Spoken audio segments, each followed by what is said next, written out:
首先可以將架車泊喺小路兩旁，只要唔阻擋居民出入口就 OK。然後跟住路牌指示行8分鐘到入去田園，向左邊行，冇幾耐就會見到正門嘅入口。先會經過茶室，有戶外同埋室內，俾人坐低嘆下咖啡，食少少嘢。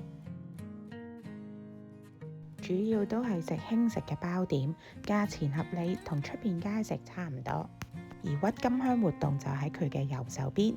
大人入場費每位5磅，3歲以上小童就每位3磅。俾大家睇一睇成個場係點樣樣先。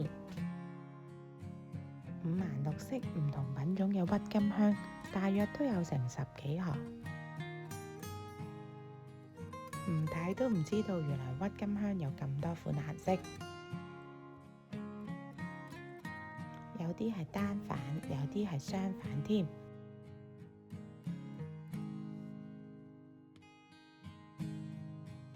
全場最靚嘅色，我覺得係呢款。要影相最好嘅角度，梗係要踎低影啦。Roger 大師嘅作品，大家又覺得點呢？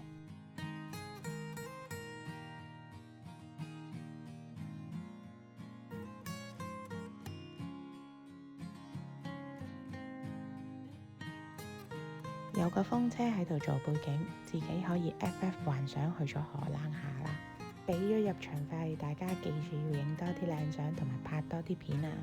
住喺 Rural 好幸福，成日可以親近大自然，睇咁多靚嘅農作物。